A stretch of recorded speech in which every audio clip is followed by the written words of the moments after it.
बालको असी पढ़ी रहा आहियूं दर्जो 9 जी हीअ किताब जंहिंजो नालो आहे सुरहाण।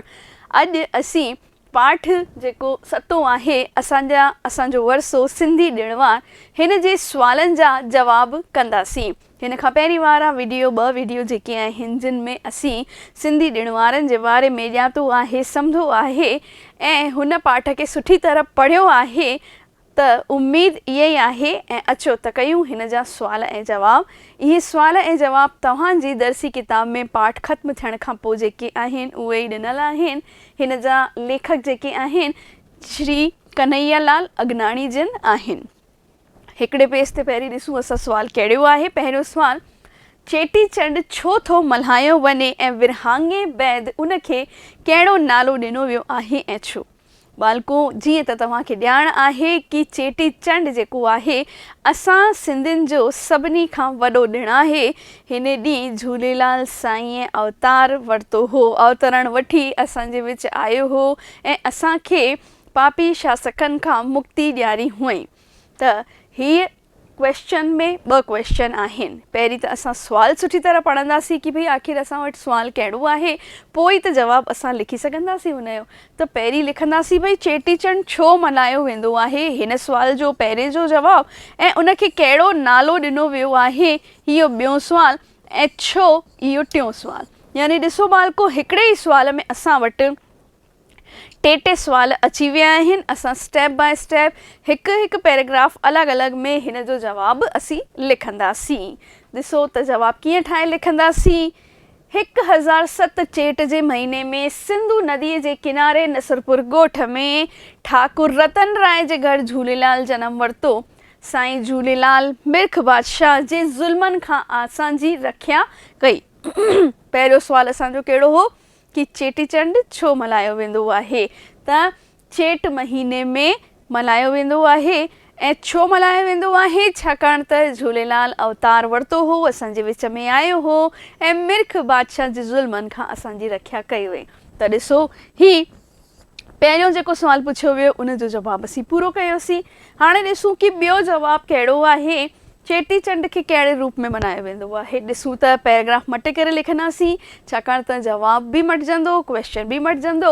झूलेलाल साईं जे अवतरण दिवस खे असीं सिंधी चेटीचंड जे रूप में मल्हाईंदा आहियूं। इहो ई आहे बालको हिन जे पुठियां कथा कि भई असांजे विच में झूलेलाल साईं अवतरण वठी आयो हो त उन ई ख़ुशीअ खे ॿियो ख़ुशि करण लाइ असां जेको आहे चेटीचंड मल्हाईंदा आहियूं।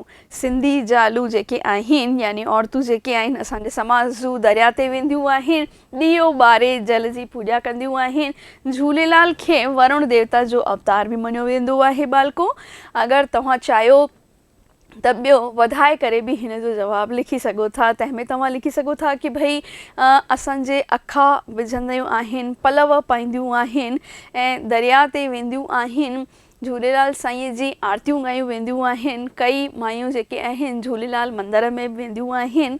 त इहो सभु तव्हां जेको आहे हिन में वधाए करे लिखी सघो था पंहिंजी भाषा में।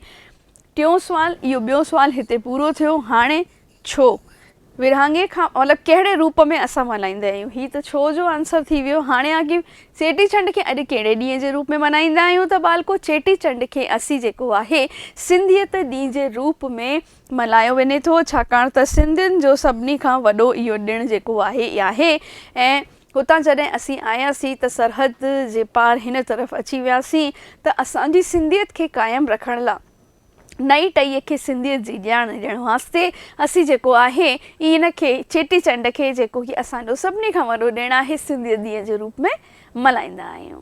ॾिसूं बालको हाणे ॿियो सुवाल असांजो कहिड़ो आहे। हिन खां पहिरीं वारो सुवाल तव्हां पाण सां गॾु तव्हांजी दर्सी किताब ऐं गॾोगॾु कॉपी ऐं पेन खणी करे वेंदा ऐं हुन में इहे सुवाल ऐं जवाब लिखंदा वेंदा। ॿियो सुवाल आहे अखनि टीज या आखां टीज जो ॾिणु कहिड़े महीने में ईंदो आहे, उनजी कहिड़ी अहमियत आहे।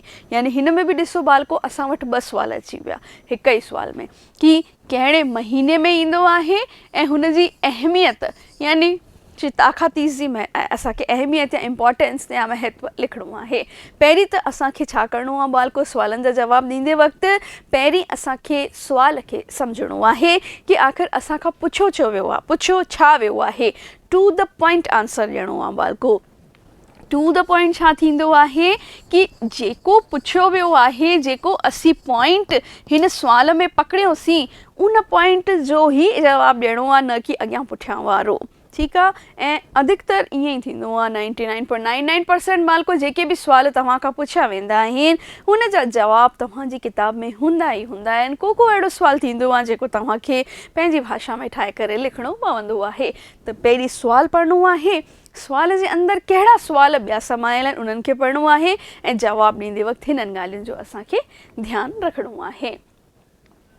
अखंड टीज आखातीज जो ॾिणु वेसाख जे सहाईअ टीज तिथीअ ते थिए थो। पहिरीं असांखे छा पुछी वियो कि कॾहिं मल्हायो वेंदो आहे, उनजो जवाबु असीं पहिरें सुवाल जो ॾेई छॾियोसीं कि सहाई टीज तिथीअ ते इहो मल्हायो वेंदो आहे। ॿियो सुवाल जेको हुनमें पुछियो असांखां, छो मल्हायो वेंदो आहे, ॾिसूं हुनजो जवाबु असीं कीअं ठाहे लिखंदासीं।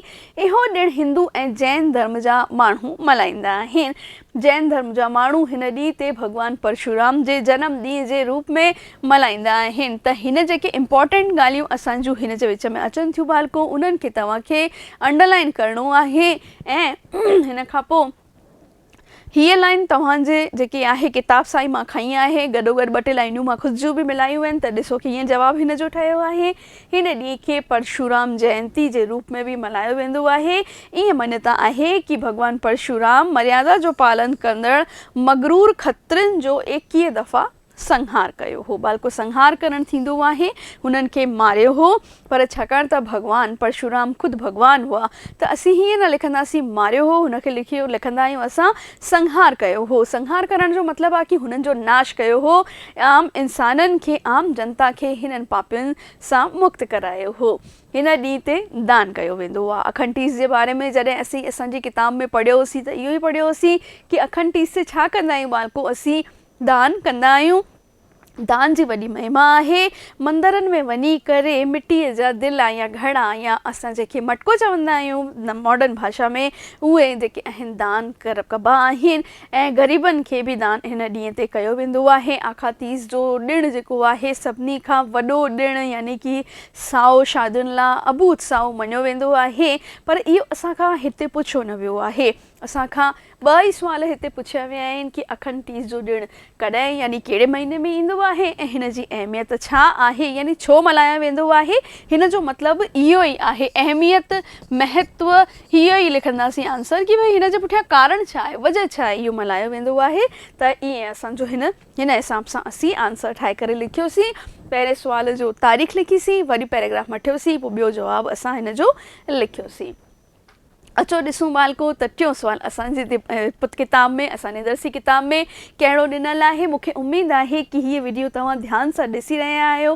पुठियां वारा जेके वीडियो आहिनि बालको उहे तव्हां ध्यान सां ॾिठा आहिनि, ॿुधा आहिनि, पाठ खे सम्झो आहे। छाकाणि त हीअ सिंधी ॾिणवार इहो मैटर कान थो करे कि तव्हां जेको आहे दर्जो 9 में पढ़ो था या न, पर ताउम्र इहे ॾिणवार जेके आहिनि असां सां गॾु हलणा आहिनि। असां नई टईअ खे इहे ॾिणवार असांखे क़ाइमु रखणा आहिनि। इहे असांजो वरसो आहे जेको असांजे वॾनि मां असांखे मिलियल आहे। सुवाल टियों ॾिसूं बालको छा लिखियलु आहे। उतराण छाखे थो चइजे। अची वियो हिन में बि ॾिसो, हिकु सुवाल इहो थींदो आहे कि छाखे चइबो आहे। ॿियो आहे उन ॾींहं ते कहिड़ो दान पुण्य कयो वेंदो आहे। हिन में बि ॾिसो ॿ, त पहिरीं असीं सुवाल सम्झंदासीं, पोइ जवाबु लिखंदासीं कि उतराण छाखे जो मतिलबु आहे कि हिन जी माना छा आहे उतराण जी। ऐं ॿियो हिन में आहे दान कहिड़ो कयो वेंदो आहे। ठीकु आहे बालको, त असांखे हिकु सुवाल में ई ॿ जेके आहिनि सुवाल पुछिया विया आहिनि। असांखे छा करिणो आहे, जीअं कि तव्हांखे ख़बर आहे, हिकु पैराग्राफ में पहिरें सुवाल जो कि असांखे हुन जी माना लिखणी आहे, पोइ पैराग्राफ मटे करे असांखे दान कहिड़ो कयो वेंदो आहे उहो लिखंदासीं। त अचो उतराण जे बारे में लिखूं। ज्योतिष में मेष, कर्क, मकर कुल 12 राशियूं आहिनि जिन खे संक्रांति चइबो आहे। सिज हर हिकु संक्रांति में छा रहंदो आहे, हिकु महीनो रहंदो आहे। संक्रांति 12 ई राशियूं आहिनि ऐं 12 ई महीना आहिनि। त सिज जेको आहे हर हिकु राशि में घणो वक़्तु रहंदो आहे, हिकु महीनो रहंदो आहे। हिते लिखियो आहे मां। हाणे इहो त थो भई उतराण। हाणे इन में कहिड़ो दान कयो वेंदो आहे इहो बि लिखंदासीं अॻियां। हिननि खे मकर रास खां वठी मिथुन रास ताईं 6 राशियुनि खे छा चइबो आहे? उतराण चइबो आहे बालको। इहो तव्हां पुराणा वीडियो हिन खां पहिरीं वारा ॾिसंदा, हुन में मां पूरी सुठी तरह सां हिन खे सम्झायो आहे कि आख़िर उतराण आहे छा। कर्क रास खां वठी धनु रास ताईं 6 राशियुनि खे दक्षिणायन चइबो आहे। त उत्तरायण जे बारे में पढ़ियोसीं असां ऐं दक्षिणायन जे बारे में बि असीं पढ़ियोसीं कि 6 राशियूं हिन तरफ़ हूंदियूं आहिनि, 6 हिन तरफ़ हूंदियूं आहिनि, यानी कि जॾहिं 6 राशियूं हिन में हूंदियूं आहिनि त हुनखे उत्तरायण चइबो आहे, 6 हिन में हूंदियूं आहिनि त हुननि खे दक्षिणायन चइबो आहे। उत्तरायण वारियूं 6 राशियुनि देवताउनि जो हिकु ॾींहुं आहिनि, दक्षिणायन वारियूं राति आहिनि, यानी कि उत्तरायण वारियूं छा आहिनि? ॾींहुं या डे चई सघूं था, ऐं दक्षिणायन वारियूं आहिनि राति या नाइट चई सघूं था। जॾहिं मकर राशि में सिज प्रवर करे थो उन ॾींहं खे उत्तरायण चइबो आहे। त हूअं त असां चाहियूं त हिकिड़ी लाइन में जवाबु लिखी सघूं था बालको कि ओयो ही वारो ॾिसो तव्हां कि जॾहिं सिज मकर राशि में प्रवेश करे थो उन ॾींहं खे असीं उत्तरायण चवंदा आहियूं, यानी कि सिज उत्तरायण वारे ॾींहुं मकर राशि में प्रवेश करे थो ऐं हिन खे वॾो ॾिणु मञियो वेंदो आहे, छाकाणि त हुन खां पोइ हुन जे राशियुनि जी चाल बदिलंदी आहे। पर हिन जे पुठियां आखाणी कहिड़ी आहे, हिन जे पुठियां कहिड़ो साइंटिफिक वैज्ञानिक कारण आहे, उहो असांजो पहिरीं लिखणु ज़रूरी आहे। हाणे ॾिसूं त हिन ॾींहुं दान कहिड़ो कयो वेंदो आहे बालको। असां खां ॾिसो, तव्हां खां पहिरीं ॾिठोसीं असां कि भई 2 सुवाल पुछिया विया आहिनि असांखे कि माना लिखणी आहे ऐं ॿियो आहे दान। त पहिरीं त असां छा करीसीं, माना लिखी छॾीसीं, वॾो क्वेश्चन आहे, 2 पैराग्राफ में मीनिंग लिखीसीं हिन जी, ऐं हाणे लिखंदासीं कि हिन जे अॻियां कहिड़ो दान कयो वेंदो आहे। त ॿुधायो तव्हां कहिड़ो दान कयो वेंदो आहे बालको?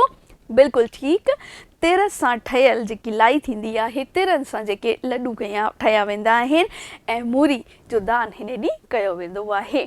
मूरियुनि जो दान ॾिसो इहो ई लिखियो आहे, उतरायण ॾींहुं तिरनि सां ठहियल लॾूं लाई जो दान, हिन सां गॾु मूरियुनि जो दान कबो आहे। हिन जी वॾी महिमा आहे, चयो वेंदो आहे बालको त हिन ॾींहं ते असांजे अॼुकल्ह जे ज़माने जो मां रिवाज़ु ॿुधायां त गांयुनि खे गाहु बि खारायो वेंदो आहे, छाकाणि त गांइ जेके आहे हुनखे असीं माता जे रूप में मञंदा आहियूं। त गऊ माता खे सुबुह साण तव्हां ॾिठो हूंदो कि जॻह जॻह ते अॼुकल्ह हरो जेको चारो थींदो आहे, साओ जेको गाहु थींदो आहे, उन जा गाॾा बीठा हूंदा आहिनि, माण्हू उहे गाहु ख़रीद कंदा आहिनि ऐं गऊ माता खे खाराईंदा आहिनि। ऐं इहो जेको हलंदो पियो अचे रिवाज़ कि तिरनि जा लॾूं ठहंदा आहिनि, उन्हनि जो दान कयो वेंदो आहे ऐं मूरीअ जो, उहो असांजो पुराणो रिवाज़ु आहे। अचो त ॾिसूं 40 सुवाल कहिड़ो आहे। ॾाढो इंट्रस्टिंग पाठ आहे बालको इहो असांजो। हिन पाठ में असांखां सिर्फ़ु जेकी असांजी प्रैक्टिकल लाइफ आहे न, जेकी व्यवहारिक असांजो जीवन आहे, उन जा ई सुवाल आहिनि। अगरि तव्हांजे घर में वॾा अबा आहिनि, वॾा औरतूं आहिनि, त इहे सभु त्योहार तव्हांजा ॾिठल आहिनि ऐं सालनि खां ॾिसंदा पिया अचो। हा, थोरो घणो मल्हाइण जो फेर घेर हर घर में थींदो आहे, हर परिवार में थींदो आहे, पर मञता ऐं हुनजी तरीक़ो जेको आहे लॻभॻि असांजे घर में सेम तरीक़ो आहे। त बालको ॾिसूं चोथों सुवाल कहिड़ो आहे कि लाल जो चालीहो कॾहिं पूरो कबो आहे, यानी कि हिन में केवल असांखे तारीख़ लिखणी आहे ऐं हिकिड़ो ई सुवाल आहे, सुवालनि में सुवाल न आहिनि। त ॾिसूं जवाबु कीअं लिखंदासीं। ॾिसो नंढो ई आंसर लिखियो आहे, लाल जो चालीहो आखाड़ वारे महीने में सिज जंहिं ॾींहुं कर्क संक्रांतीअ में अचे तंहिं ॾींहं खां वठी लाल जो चालीहो शुरू कबो आहे। हाणे हिन में लिखियलु आहे कि ख़त्मु कॾहिं थींदो आहे, पर पहिरीं असांखे इहो बि त लिखणो पवंदो कि शुरू कॾहिं थींदो आहे। त असीं छा लिखियोसीं कि आखाड़ वारे महीने में शुरू थींदो आहे ऐं बडे जे चंड या बन बदड़ीअ ते पूरो कबो आहे। ठीकु आहे बालको, 2 डेट्स असांखे लिखणियूं आहिनि, तॾहिं असांजो जवाबु पूरो थींदो। ईअं न लिखिणो आहे। हा, हिकु लाइन में 2 सिटुनि वारो अगरि असां वटि क्वेश्चन अचे थो कि भई हिन जो जवाबु तव्हांखे 1-2 सिटुनि में ॾियणो आहे, त ज़रूरु तव्हां लिखी सघो था कि बडे जे चंड या बन बदड़ीअ ते इहो प्रोग्राम जेको आहे, इहो असांजो ॾिणु पूरो थींदो आहे। पर छाकाणि त हिन में वर्ड लिमिट न ॾिनल आहे, त असीं पूरो जवाबु लिखंदासीं कि भई हिन महीने में शुरू थींदो आहे ऐं हिन तारीख़ ते ख़त्मु थींदो आहे। 40 ॾींहं जे ॾींहंनि में रोज़ शाम जो दरिया जे किनारे वेही लाल जा पंजड़ा ॻाइबा आहिनि। आख़िर में पलव चइबो आहे या पलव पाइबो आहे, यानी कि लाल जे चालीहो जॾहिं असां कंदा आहियूं, 40 ॾींहंनि ताईं रोज़ शाम जो दरिया ते वञी करे या लाल साईंअ जे, झूलेलाल साईं साईं जे मंदर में वञी करे असीं सभु छा कंदा आहियूं, पंजड़ा ॻाईंदा आहियूं, गॾोगॾु पलव बि पाईंदा आहियूं, सुखी सेसा विराई वेंदी आहे हिन ॾींहं ते। त हीअ छा थियो, चालीहो। अचो त ॾिसूं पंजो यानी गोगड़ो यानी नाग पंचमी। ये नाग पंचमी जो त्योहार भी बालको मां उम्मीद है कि तव्हां पढ़ियो आहे, वीडियो ॾिठो आहे, जंहिंमें शिव जी मूर्ति लॻाई हुई, शिव जे पासे में नाग देवता हो, तव्हांखे हिन जी महिमा ॿुधाई हुई।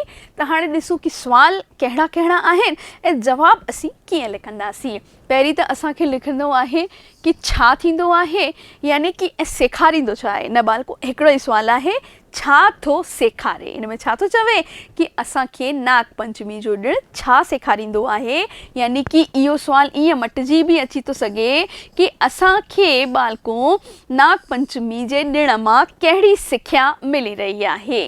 त ॾिसूं हिन जो जवाबु कीअं लिखंदासीं। नाग पंचमी जो ॾिणु असांखे छा सेखारींदो आहे, जीव दया जी भावना सेखारींदो आहे। छो जीव दया जी भावना ॾेखारींदो आहे, छाकाणि त असीं नाग खे द्वेष जो ऐं जेको आहे ख़ौफ़ जो प्रतीक मञंदा आहियूं। ख़ौफ़नाक थींदो आहे नाग, ॾंगे वठे त माण्हू जी जान बि वञी सघे थी। पर अहिड़े ॾींहं ते असीं हिन ॻाल्हि जी परवाह न कंदे नाग देवता जे अॻियां खीर रखंदा आहियूं, नाग देवता खे खीर चढ़ाईंदा आहियूं, छाकाणि त उनखे प्रिय थींदो आहे खीर। नाग खे दुश्मनी ऐं द्वेष जो प्रतीक मञंदा आहिनि, पर उन ॾींहं खे इहो ॾिणु असांखे सेखारे थो कि दुश्मन सां बि सुठो व्यवहार कजे ऐं जीव हत्या न कजे। इहो ई सेखारींदो आहे, छाकाणि त असां हिकु तरीक़े सां दुश्मन जे प्रतीक जे रूप में नाग खे ॾिसंदा आहियूं। चवंदा आहियूं न कि अरे तूं नांग आहीं छा, केरु असां सां दुश्मनी वारो व्यवहार कंदो आहे। त नाग छा थी वियो, हिकु सिंबल थी वियो, हिकु प्रतीक थी वियो दुश्मनी जो, द्वेष जो, बुरी भावना जो, ख़ौफ़ जो। पर नाग पंचमी जे ॾिण ते असीं हुन ई ख़ौफ़ खे भॼाइण लाइ हुन जो सामनो कंदा आहियूं, हुन खे खीर पीआरींदा आहियूं ऐं हुन जी आज़िया कंदा आहियूं। ऐं गॾोगॾु इहो जीव दया जी भावना बि असांखे सेखारे थियो कि भले तव्हां कहिड़ो बि जीव तव्हांजे साम्हूं हुजे, भले ख़ौफ़नाक हुजे, पर हुन ते तव्हां जेको आहे दया ॾेखारियो। ऐं गॾोगॾु असांखे सेखारियो था कि दुश्मन सां बि सुठो व्यवहार कजे। हाणे अचो ॾिसूं छहों सुवाल कहिड़ो आहे बालको। छहों सुवाल आहे, हिकिड़ो ई सुवाल ॾिनल आहे हिन में कि लाल लोई कॾहिं मल्हाई वेंदी आहे, कॾहिं ॾिनल आहे, असां खां पुछियो वियो आहे। त हाणे जॾहिं बि कॾहिं अचे त असांखे छा लिखणी आहे बालको, डेट या तारीख़ लिखणी आहे। हाणे असां हिन में जनवरी फरवरी वारियूं तारीख़ूं, अंग्रेज़ी तारीख़ूं न लिखंदासीं बालको। इहे ध्यानु रखिजो कि भले ई तव्हां वटि यादि हुजे तव्हांखे कि भई हिन तारीख़ ते असीं हिन महीने में अंग्रेज़ी तारीख़ असांखे न लिखणी आहे। असांखे पूरी कोशिशि करणी आहे कि असांखे सिंधी महीने जे हिसाब सां उन महीने खे लिखणो आहे। त ॾिसूं असां लाल लोईअ जे बारे में जवाबु कीअं लिखंदासीं। लाल लोई उतराण खां हिकु ॾींहुं अॻु मल्हाई वेंदी आहे, यानी इहा ई हिन जी महिमा आहे। जॾहिं बि उतराण अचे थो उन खां हिकिड़ो ॾींहुं पहिरीं असीं लाल लोई मल्हाईंदा आहियूं। मां तव्हांखे सम्झायो हो कि जीअं पंजाबी समुदाय आहे उन्हनि जी लोहड़ी थींदी आहे, उन ॾींहुं जीअं उहे भॻवान जी आज़िया कंदा आहिनि, आग ॿारींदा आहिनि ऐं जेको उन में आग खे अर्पण कंदा आहिनि, प्रसाद चढ़ाईंदा आहिनि, नचंदा कुॾंदा आहिनि, तीअं ई लाल लोई बि असां मल्हाईंदा आहियूं। इहे मेजर जेको त्योहार आहे बालको लाल लोईअ जो। जॾहिं सिंध में जेके पंजाब जे पासे वारा एरिया हुआ, उते बॉर्डर जा, उन्हनि माण्हुनि सां इंस्पायर थी करे सिखी करे इहो त्योहार असां में आयो आहे। अॼु खां 6000 साल अॻु नओं साल नाहिरी महीने खां शुरू थिए थो, यानी कि इन जे पुठियां हाणे मां कारण बि लिखियो आहे बालको कि 6000 साल छा थींदो हो अॻु, कि नओं साल कॾहिं शुरू थींदो हो, नाहिरी महीने में असीं छा शुरू कंदा हुआसीं। हिकु दफ़ो वरी ॾिसो, मां तव्हांखे सम्झाइण लाइ करे हिते लिखां थी कि असां न्यू ईयर मञींदा हुआसीं कि भई नाहिरी खां शुरू थींदो आहे। ऐं अॼुकल्ह कॾहिं मञंदा आहियूं, अॼुकल्ह चेट महीने ते मञंदा आहियूं। वैदिक ज़माने में उन ॾींहं ते ऋषि मुनि यज्ञ हवन कंदा हुआ। जीअं अॼु बि नओं साल असीं मल्हाईंदा आहियूं त मंदरनि में पूजा अर्चना थींदी आहे, त हिन ॾींहं ते नाहिरी वारे महीने में जेको आहे ऋषि मुनि यज्ञ कंदा हुआ। हीअ लाल लोई ॾिणु उन ई प्राचीन ॾिण जी निशानी आहे, यानी कि लाल लोईअ खां ई मञंदा हुआ कि भई अॼु खां ई जेको आहे नयो साल शुरू थिए थो ऐं उन खे ई क़ाइमु रखंदे इहो जेको आहे ॾिणु मल्हायो वेंदो आहे। ठीकु आहे बालको। हाणे वॾी थधिड़ीअ जे बारे में असां खां सतो सुवालु पुछियो वियो आहे कि भई वॾी थधिड़ीअ जी कहिड़ी अहमियत आहे। हाणे हिन में हिकु ई सुवालु पुछियो वियो आहे कि हुन जो अहमियत बि अची सघे थो, हुन जो महत्व बि अची सघे थो, या हुन जी असां खां पुछी सघनि था कि भई वॾी थधिड़ी जी मान्यता छा आहे, इहो ॿुधायो। त ॾिसो असीं जवाबु कीअं लिखंदासीं। वॾी थधिड़ी जी माना आहे थधी या शीतल, यानी कि पहिरीं त मीनिंग लिखी छॾियोसीं कि वॾी थधिड़ी छा थींदी आहे बालको, थधाण या शीतलता, इहो ई वॾी थधिड़ी जी माना आहे। हीअ ॾिणु सावण में रखड़ी खां पोइ 8 ॾींहं ते ईंदो आहे, यानी कि कॾहिं मल्हायो वेंदो आहे, असीं पहिरीं इहो लिखियोसीं। हाणे जवाबु मटिजंदो त पैराग्राफ बि असीं मटंदासीं। छा था लिखूं, हिन शुभ मौक़े ते शीतला माता खे ख़ुशि रखण लाइ नंढनि ॿारनि खे छा हणिबा आहिनि, छंडा हणिबा आहिनि। थधिड़ीअ खां हिकु ॾींहुं अॻु मिठियूं मानियूं पचाए दांगी ठाहिबी आहे ऐं उन ॾींहुं गर्म रोटी न खाइबी आहे। 52 ॿावड़नि खे हस्ती मूजिबि छा कंदा आहियूं, असां दान कंदा आहियूं बालको। त वॾी थधिड़ी जी इहा ई अहमियत आहे। छा मञियो वेंदो आहे कि शीतला माता हुनखे प्रसन्न करण लाइ असीं हिकिड़ो ॾींहुं पहिरीं ई थधा मिठा लोला मिठियूं मानियूं पचाए रखंदा आहियूं, अखड़ियूं पचाए रखंदा आहियूं बालको। अखड़ियूं छा थींदियूं आहिनि, नंढड़ी सी हिकिड़ी मिठी मानी पचाइबी आहे ऐं हुन में जेके आहिनि 8 नंढड़ियूं नंढड़ियूं कोकियूं अंदरि लॻाइबियूं आहिनि, चमड़ाइबियूं आहिनि। पोइ हुनखे तए ते सेकबो आहे ऐं हुननि अखड़ियुनि खे जहिड़े ॾींहुं असांजी थधिड़ी ईंदी आहे उन ॾींहुं अखियुनि ते घुमाइबो आहे, मञिबो आहे कि भई असांजी अखियुनि खे बि शीतलता थधिकार मिले। हिकिड़ी मान्यता इहा आहे, ॿियूं तव्हांजे घरनि में अलॻि मान्यता हूंदी, मूंखे ज़रूरु ॿुधाईंदा कि हुननि अखड़ियुनि खे अखियुनि जे इर्द गिर्द फेरण जो कहिड़ी मान्यता आहे। त इहे छा आहे, वॾी थधिड़ी आहे। इन ॾींहुं असीं चुल्ह ठारींदा आहियूं। मां तव्हांखे ॿुधायो हो बालको कि असां जेको आहे राति जो सॼो कमु किचन जो रध पच जो ख़त्मु करे जंहिं गैस ते असीं थधीअ जा मिठा मानी मिठा लोला पचाया आहिनि उन्हनि खे असीं छंडा हणे गीत ॻाईंदा आहियूं त ठार माता ठार पंहिंजे बचड़नि खे ठार, ऐं हुनखे ॿिए ॾींहुं पूरो ॾींहुं इस्तेमालु न कबो आहे, ॿी गैस खे इस्तेमालु कबो आहे। ऐं इहो इन करे ई थींदो आहे कि माता जो प्रकोप सां असांजा बचड़ा बचिया रहनि। तव्हां ॾिठो ई हूंदो बालको, अॼु बि कंहिंखे अगरि माता निकिरंदी आहे त मायूं जेके आहिनि मञी छॾंदियूं आहिनि कि भई मां हाणे जेको ईंदड़ महीनो आहे या ईंदड़ साल आहे उन में थधो कंदसि। इहो छो कयो वेंदो आहे, इहो माता शीतला खे प्रसन्न करण वास्ते ई कयो वेंदो आहे। त हिन ॾींहुं पूॼा वक़्तु ज़ालूं हीअ प्रार्थना कंदियूं आहिनि। ॾिसूं त कहिड़ो गीत ॻाईंदियूं आहिनि। सावण जी सत आई कृष्ण पक्षी, मां शीतला पूॼा पोटन पोटन विच करे, तो दर निवाणी मेरी वेनती सुणिजे। यानी ए माता कि मां पंहिंजे पुटनि पोटनि वास्ते थधिकार वास्ते मुंहिंजे बचड़नि वास्ते जेको आहे इहो थधिकार जो कमु करे रही आहियां, थधो पचाए रही आहियां, थधो खाराए रही आहियां। त मुंहिंजी वेनती सुण, मुंहिंजे जेका बचड़ा आहिनि उन्हनि जे मथां पंहिंजी कृपा दृष्टि हमेशह ठाहे रखिजां। यानी इहा हिकिड़ी प्रार्थना आहे बालको जेका असीं पंहिंजी शीतला माता खे कंदा आहियूं। हाणे ॾिसूं 8हों सुवालु कहिड़ो ॾिनल आहे बालको। इहो जेको पाठ आहे इम्पॉर्टेंट आहे ऐं हिन पाठ में असां वटि जेको आहे हर हिकु पॉइंट हर हिकु ॾिण ते क्वेश्चन अची सघे थो। तंहिं करे ई हिकु हिकु ॾिण ते ख़ासि करे अलॻि अलॻि क्वेश्चन सुवाल ठाहिया विया आहिनि ऐं ॾिना विया आहिनि। ॾिसो एॾा वधीक सुवाल मूंखे नथो लॻे कि तव्हांजे कंहिं बि पाठ में हूंदा।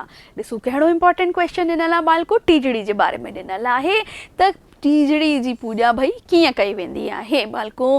हीअ अधिकतर त तव्हांजी किताब में ई सुवाल ईंदा, पर कई अगरि तव्हांजा ख़ुदि जा आज़मूदा लिखी ईंदा कि तव्हां छा ॾिठो आहे, या मां पूरी कोशिशि कंदी आहियां कि जेॾी महिल तव्हांखे पाठ पढ़ायां थी सम्झायां थी ओॾी महिल सॼो सुवाल जो जवाबु उनजे पुठियां जी मान्यता आखाणी ॿुधायां, पूॼा जो तरीक़ो बि ॿुधायां। त अचो त ॾिसूं हिन जो जवाबु असीं कीअं लिखंदासीं।